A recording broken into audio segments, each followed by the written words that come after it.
but he would be honest with me and say, "You're not fucking playing because you were shit." And I go, "All right." But Pep, Karanka would they just didn't treat people right. They didn't treat people around the place right. And you notice all them things. And yeah, I just like straight up people. Much rather talk. I'd much rather come down here and sit with just whoever's in here and just have a conversation about everything else other than football. And then people that just constantly go on about football and how good they are at doing this and how good they are at doing that. Like, don't you care? That's the thing that and Pep was just like almost narcissistic. He would remember Jude coming up to him going, he's in my ear, like I'm about to take a corner. He's like, I'm going to Leeds, you can come with me. And like the kid's a kid, like about to take a corner, and you're thinking, what the fuck are you talking about? There's no. He's like, he used to go on, I could go to Leeds because I'm really good friends with the owner or whatever. You should think, fuck off, mate.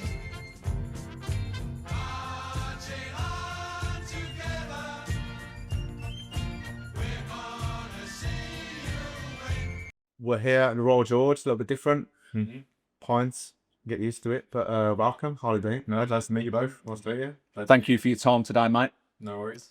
So first of all, then, just from the beginning, how did you come into being a footballer? It was something I always wanted to do, from when I was a kid, but I was never really the best. But I just knew that I wanted to do it more than sort of other people. Played like non-league when I was 15, like Southern Premier League. Redbridge was probably a bit lower. Thought I was going to end up going to university. Had trials at clubs, never got in. So Dad was big on doing well in school and making sure that I had something. So my plan was to go to Loughborough University. So I did well on my GCSEs. I then went into a college program, which was alongside Dagenham and Redbridge, but it was just a moody thing, going to do a BTEC. I was just pleasing my dad, really. I want to be a footballer. I'm going to try and do this. So I was painting and decorating. I worked silver service in the golf club next to my house, polishing 400 pieces of cutlery in vinegar water every Sunday. And then, as I said, this college thing, I was in Dagenham and Redbridge's reserves, which was nothing at the time.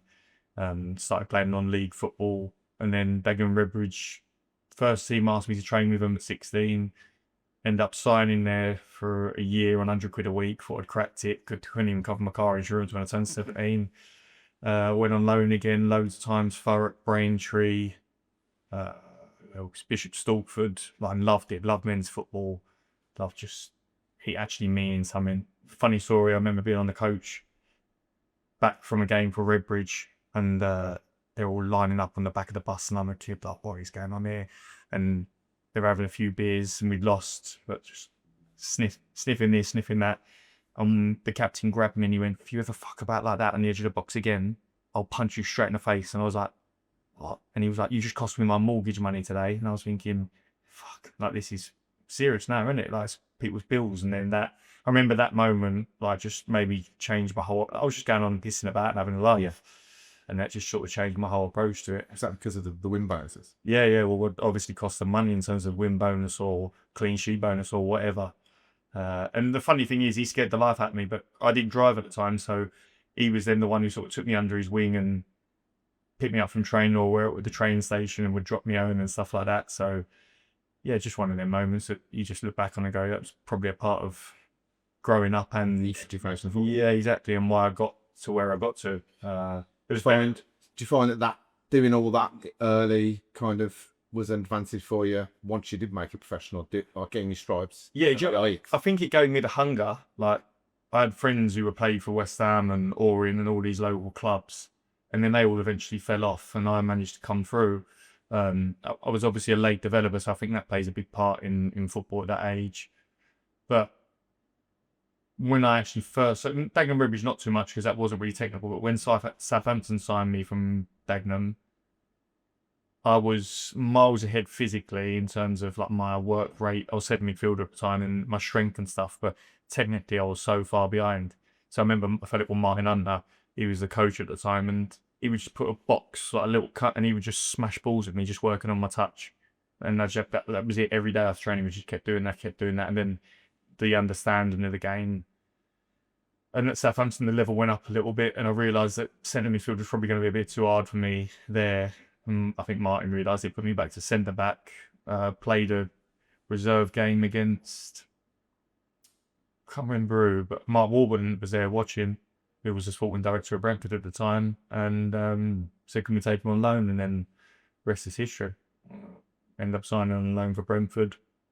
I made my debut against Rochdale for him as right wing. And then Uwe Rosler just stuck me in defence, which is where I was playing at that time anyway, and sort of just made a career for myself.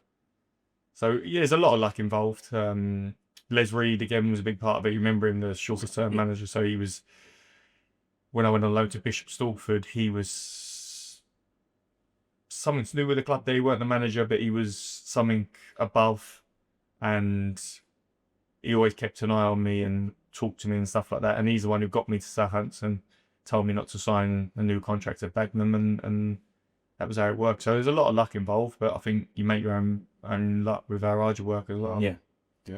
Yeah. So from Brentford, then obviously you've spent your early career down south, right that way. What was the pull that got to Blues?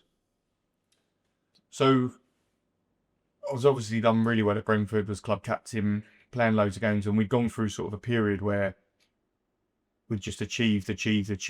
Like, I don't know, I think my first season on loan, we finished just outside the playoffs. Then we got in the playoffs, lost in the final. Then we got promoted. Then the next season we finished in the playoffs of the Championship, lost in the semi-final to Borough.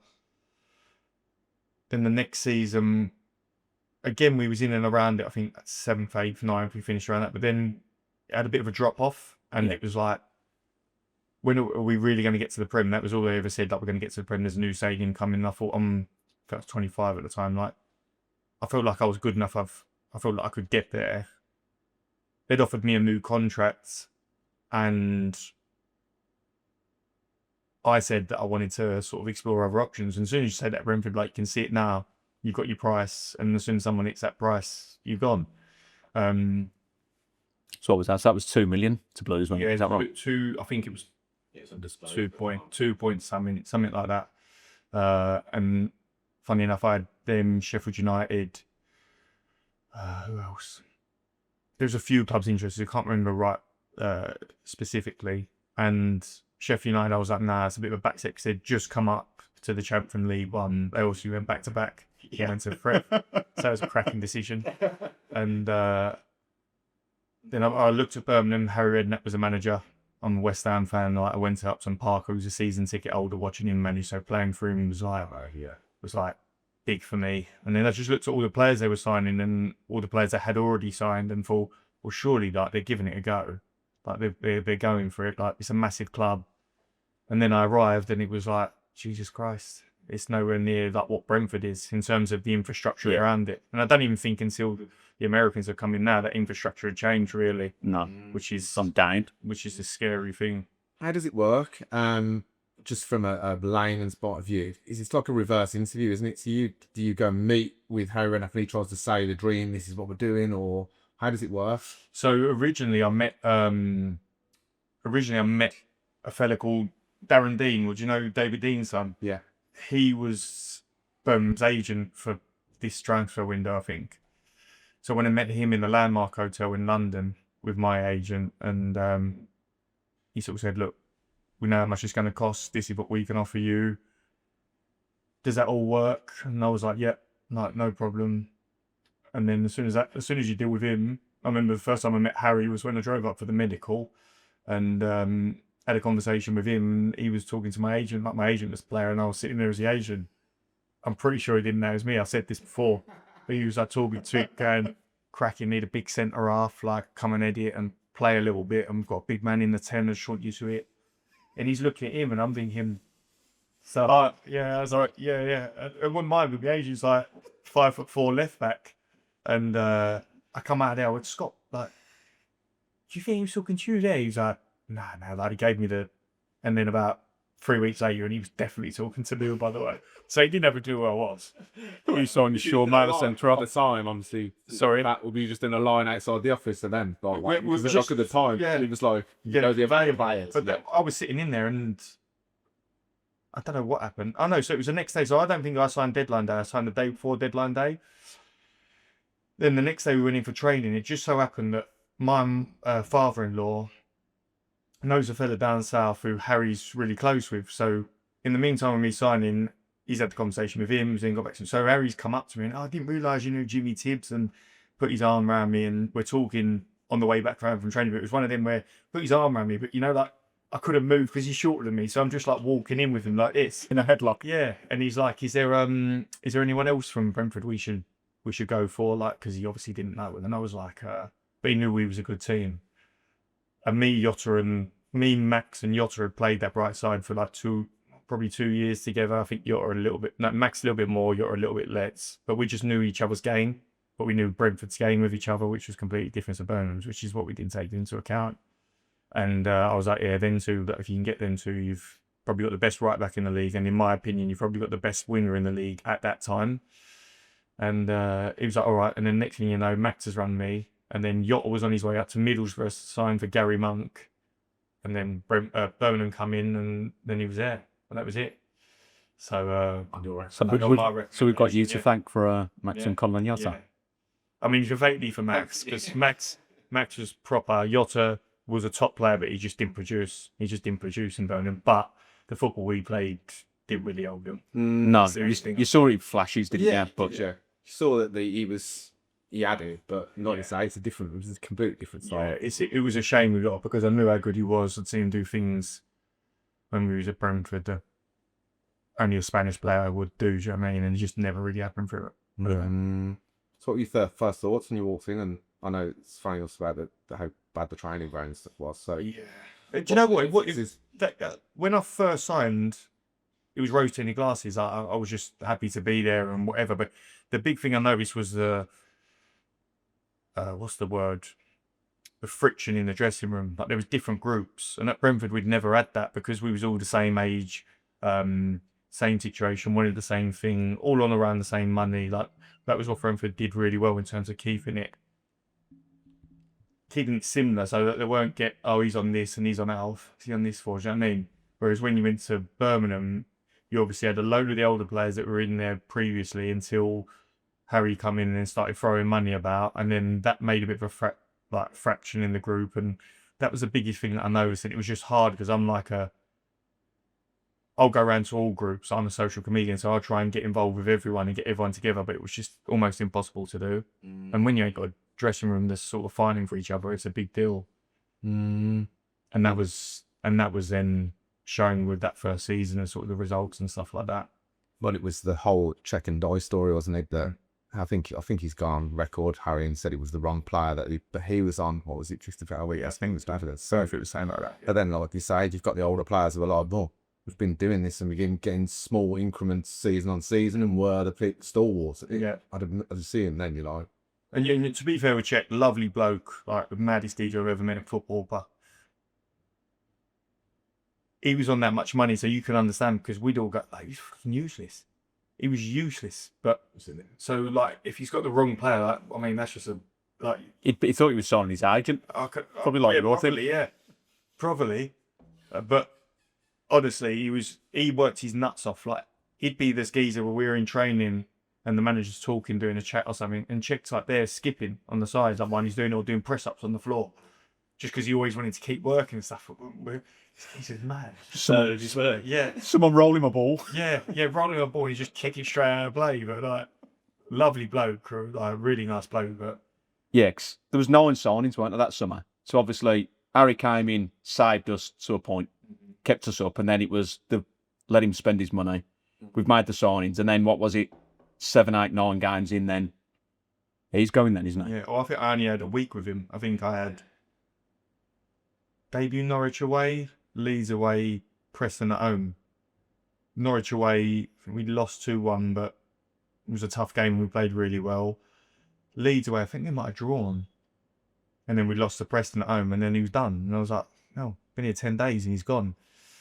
And what chance you got if it's that? What does that feel like to the player then, if you bought into his philosophy and you like Harry Redknapp on a play fair? Do you think that? What's your philosophy? Well, no, I think his philosophy was, I'm going to just sign the best players and we're going to win the league, or we're going to beat teams doing that. Like he's training Because was he training or? He's training. He was there and Bondi was there, but it was like even this was mad. So my first week I remember was we'd go out do a warm up and then he'd go get a ball between two, and then we'd just be like kicking it to each other, like, and then he'd be straight into 11v11. And at Brentford, he was all structured like you do these sessions, and I was thinking, oh, this is just the way he done it. And by the way, I'm not going to say anything. He's a Redknapp. Yeah. Like, I'm going to listen to what he says. This might be the best way to go about it. I think for him, he probably coached better players who had better understanding, obviously at better levels, and he took them practices into us. But we're in the Championship for a reason because we're not as good as them, lads. So maybe we need a little bit more help than he was giving. But he was more of a man manager, more like personable and stuff like that. Everyone's different, aren't they? Some people like that managing and coaching. Some people like everything being told to them exactly what they've got to do and stuff. I was using a Doy as that kind of hold off and trying to play through him, wasn't it? At the time, it was just a trap of baggers. It was like, I think he based it on sort of his Portsmouth team where I can't remember who they had in there, but it was just sort of hit the ball on a diag up to him, get round him, and then play wide, get the crosses in the box. Yeah. But yeah, it just didn't work. Didn't work. So Harry's gone. Carsley took interim, didn't they? Mm-hmm. And then Steve Cotterill is then your manager. So what's the change in philosophy, or what do you do then when you've got a new permanent manager? What was the idea with that? Well, Carzo come in and he'd already done that for me at Brentford, so he'd been my interim manager at Brentford at the time, and he was I think he was a big part of me coming to Birmingham, like in terms of background talk and stuff, because I think was involved somehow in terms of advising. And then Steve Cotterill come in, and all the lads obviously had him with Harry the season before. I think he was assistant then, and they all liked him. Like I said, that he was basically the one who done most of it and stuff like that. And I like Cotterill, and he did try his bollocks off. You could tell, like, it was one of them. You looked at him the first day he come in to when he left, he was just fucked. Like, just gone because he'd worked that hard at it. He was old school, like his values are old school. The way he spoke to people was old school. Some people didn't like it. Some people liked it. I got on with him, and to be fair, I got on with him. He didn't even play me the first few games because I think he come and watched us play Hull, and we got smashed. And me and Morrow, I was up here, Morrow was down there, and he was like, "You two can't play together." And I didn't play under him until we had like a conversation, not over a beer, but we had a conversation watching a game. I heard that you didn't quite get on. You obviously you're thinking he's not playing me, he doesn't know me. I ever play the game a little bit. Yeah, didn't know him, and he had this perception of me. We had a conversation like this, and I was sitting there watching the football. The lads had gone up, and he comes at me and he went, "Right, I want you to write in this envelope what you think of me, and I'll write what I think of you, and then at the end of the conversation, we'll see if we still think that." So I put bit of a prick, and he put Essex Wire Boy, or something like that, and then we had the conversation, and he said, "You still think that?" And I said, "No." And he went, "No, I don't think that. I think you're a student of the game. I'd have never thought that you were that interested in football." And then student of the game stuck, didn't it? So for the rest of that season, it's student of the game. Like just in the back, like we're in a meeting. I'm like, fucking hell, that's. And there was another one sitting at the front in the meeting. Manager's like, "Oh, who watched so and so last night?" And I've gone like that. And I've looked round and not one other person's put their hand up, and Duke is just like, "Student of the game." And I'm like, "You're all cunts." I done myself, but I liked him. Like, he tried his hardest. It didn't go well for him at all. But you can't knock his effort. And I think if you come in and just fucked it off, then everyone's got every right to say what they want. Yeah. But he did try by the top. Interviews after. Yeah. Yeah. But I think by then it's just had enough for the pressure is massive with this one. Like, so I've had it to captain. He was manager in a shit situation. I was captain in shit situations. It can affect you in ways that you can't even, like, you don't even realise until someone says something, and then it's like, fuck, I'm just going to come out. I've got this to say, or I feel like this. So, especially when you're trying so hard for something and it's just not working. I imagine people constantly slating you. You just builds up, and then you just want to let loose, like telling the Tiltons to fuck off after scoring a goal, for example. Like, it happens. You kind of get that from me, but happens. you kind of get that because you get some powers, like right now you were getting like horrible stuff, and I've seen on that other podcast that you've done that they're asking your mum. Well, that was the one that made me come. That's like, we had Neil Moxley on, and he said similar to the same, didn't he? That once it starts affecting your family and stuff, then you just like, you know what, just forget that. But it's alcohol. And by the way, I was still a young man at then. What was I, 25 to 27, 28 roughly. So you're still a young man. You don't know what you know. Like That's the balance. yeah. But like now, would I differently? Fucking 100%. Would I do it again? No chance. But I'd be able to handle it a lot better. But it's hard, isn't it? You're a little bit immature. It's a new scenario. How do you handle it? Like, But it's a job, isn't it? Yeah, You're coming away from the job at the end of the day, and then you relax and you try and live your normal life. You don't have to be a blues player 24 hours a day, especially when you're losing. The idea is you come away, don't you? And it was just the thing that really bothered me was when people say, "Oh, he's just here for the money. He didn't care." Like that was never the case for me. I always cared. I might not have been good enough at times, but I fucking always tried. I knew what it took me to get to being a footballer in the first place. So, and you can ask any of the lads that have ever played at this club when I've played there. I've always put it in, and I've always demanded from other people. Whether I weren't good enough, that's down to me in certain situations, which you can only hold your hands up to. But yeah, I just couldn't take the people saying that he weren't bothered, that I weren't bothered, like, 'cause I was always bothered. Do you think that they give you extra because they thought you were a bit of a knocker and a bit kind of... It's just one of the things. He goes in swings and roundabouts. Like before me, I think it was Groundsy. Then he went to Stocky. Then it went to me, and then I imagine when I left and you went down, I don't know who it went to. Probably went to someone else. No, Evers maybe. pick, yeah. No, yeah.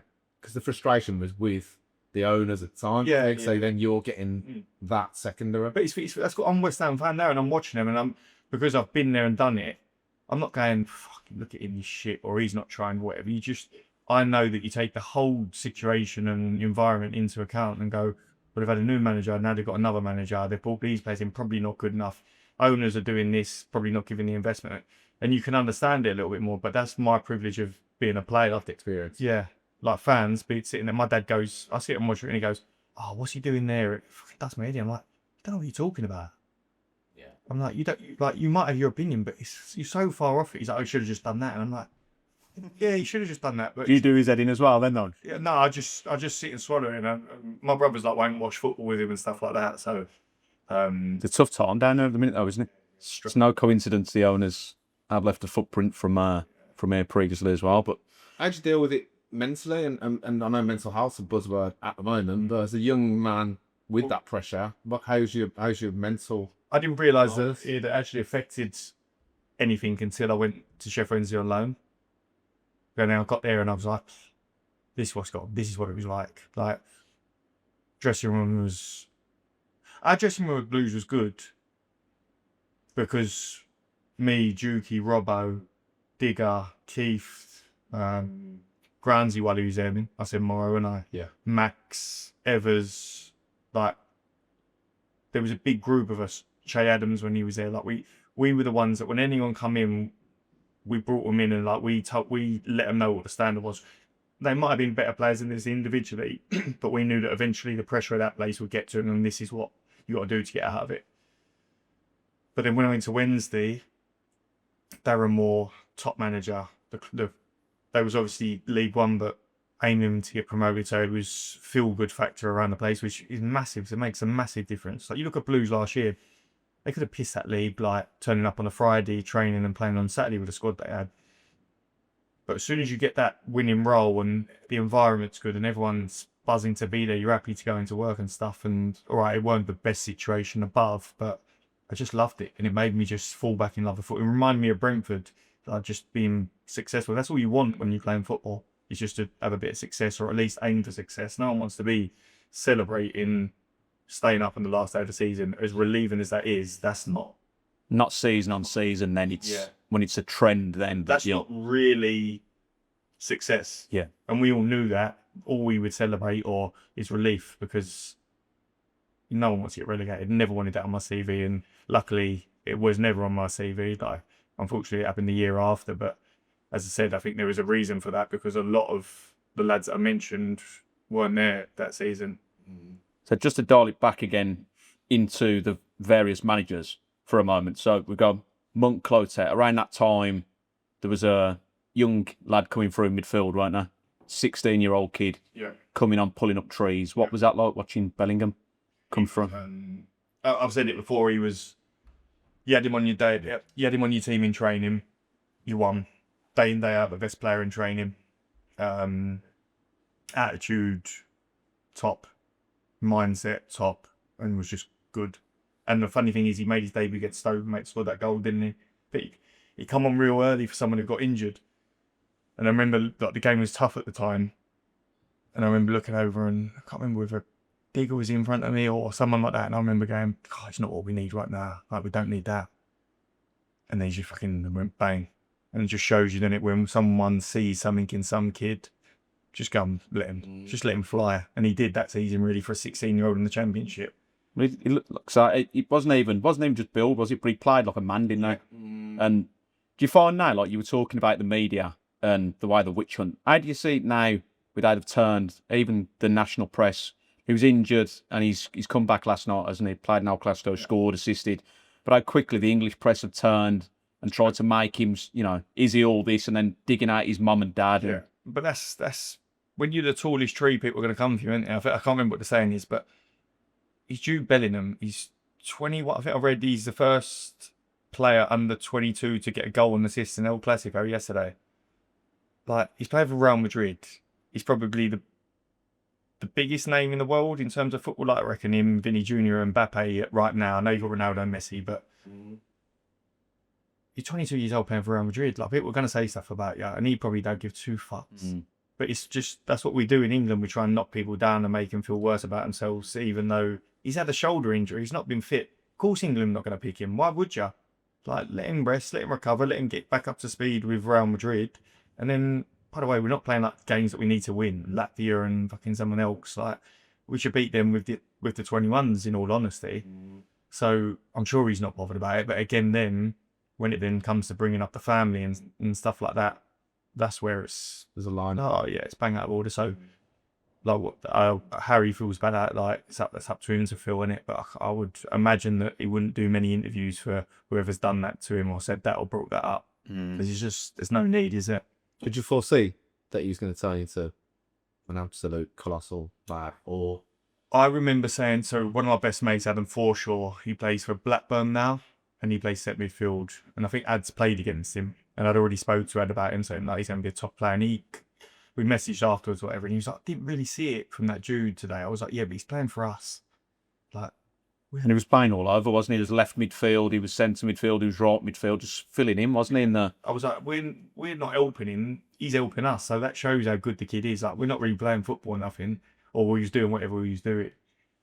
And I can't ever judge a top player because I've never played with a top player like that level. Like, I'd never knew he'd go and sign for Real Madrid, for example. But you knew he was going to get somewhere. And it weren't just him as a kid, it was his family, his mum and dad. The way they had a plan. They had this bit of paper, and they had, right, he's going to do this here. By the time he gets to there, he's going to go there. He'll do that there. Then he's going to go there. Like, they had it all set up for him, and it's probably one of the things you put into the universe. Enough times, it will come back to you. Yeah. Well, that was where the situation arose with Monk, wasn't it? And Monk moved on. The situation with Jude's contracts, and then who knows? That could have gone a completely different way, couldn't it? Well, I didn't. Joe, I was on the train back with Gary Monk from London a couple of months back. He went to the cricket and I went to my mate's 40th, and we both sat there and talked for a couple of hours on the way home. And I said, whatever happened? Because I remember being on holiday, getting the news, and we was all buzzing with Gary, man. Like, he was the best manager we'd had for a long time. Like, the club felt like it was going to finally get somewhere.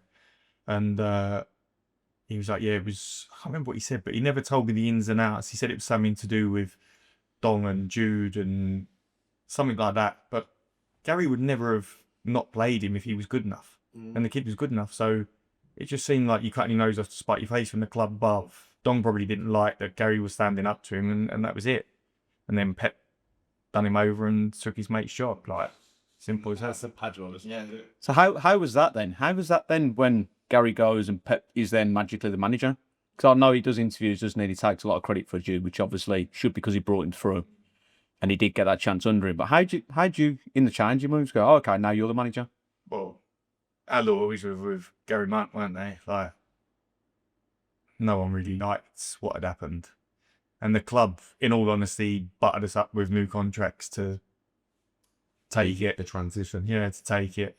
Yeah, it weren't great because we all loved Gary and his coaching staff, and all of them left apart from Pep. So like, that's never good, is it? And in all honesty, he weren't really that good of a manager anyway. He was I don't know. I didn't get on with him. Do you know what? Throughout my career, I've only really got on with the Englishman, like people that are honest. I just want honesty. Like, so I was going to say the English managers then, but Uwe Rosler was East German, and he was the hardest, strictest manager I probably ever had. But he would be honest with me and say, "You're not fucking playing because you were shit." And I go, "All right," but Pep, Karanka would like. They just didn't treat people right. They didn't treat people around the place right, and you notice all them things. And yeah, I just like straight up people. Like, much rather talk. I'd much rather come down here and sit with just whoever's in here and just have a conversation about everything else other than football. And then people that just constantly go on about football and how good they are at doing this and how good they are at doing that. Like, don't you care? That's the thing that and Pep was just like almost narcissistic. He would like, remember Jude coming up to him going, he's in my ear, like I'm about to take a corner. He's like, I'm going to Leeds, you can come with me. And like, the kid's a kid, like about to take a corner, and you're thinking, what the fuck are you talking about? There's no. He's like, he used to go on, I could go to Leeds because I'm really good friends with the owner or whatever. You should think, fuck off, mate. So I'm going to Leeds, you want to come with me while he's trying to take a corner. Yeah.